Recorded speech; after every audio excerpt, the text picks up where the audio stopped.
Hi, my name is Lesley Canarian, and I'm Reader's Conversation Librarian here at the Rogers Public Library. We're back this month for October with an adult Take It, Make It craft that is sort of silly and spooky for Halloween. First thing you want to do is take the labels off. I tried to clean them as well as I could, but some of them may have some sticky residue left on them.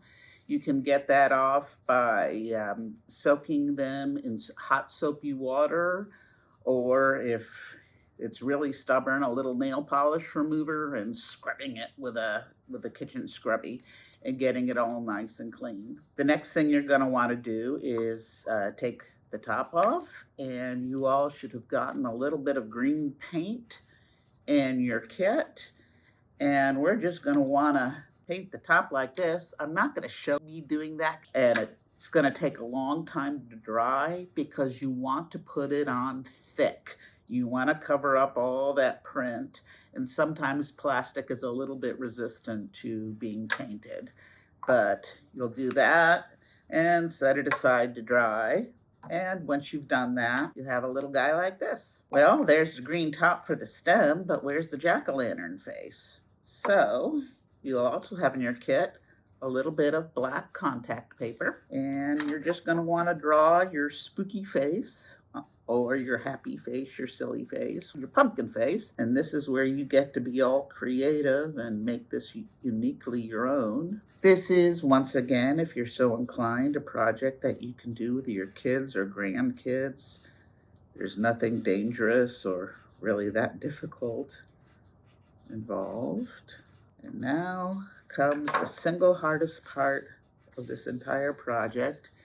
If you've got arthritis like me, because you're going to want to peel the backs off this contact paper, and you're just going to put it on your pumpkin face or your pill bottle. You're going to turn it into a pumpkin face. Oh, there we go. Spooky pumpkin face. Yeah, but that's not a jack-o'-lantern. It doesn't light up. Well, I found these nifty little critters, which you've got some in your kit. Pull the tab and they light up. Do not pull that tab until you're ready to use these, because unfortunately you cannot turn them off and they'll only last so long. Oh my gosh, it's spooky. Half the fun of these projects is, well, yeah, but how can I dress this up and make it even sillier? Well, some of you are going to get those ones with the great big bottles, and those are big enough to actually fit. This one won't fit, but these are big enough to fit their electric LED tea lights, so you could turn those on, and whoa, there we go. Use that instead. Please, please do not use an actual tea light candle. If you do, this will melt and catch on fire. Just use the electric LED lights. You can also dress up the stems a bit. You see this one, I glued on a green pipe cleaner for sort of a stem, for, more of a stem. And I got one of those cheap black plastic spiders. And because I am really extra, I glued some orange glitter on the back of the spider. So we've got that going on. So that makes a really fancy pumpkin. You can line all these up on your mantelpiece. If you've got your own, you can make a garland out of them by tying a string around them and making a Halloween garland.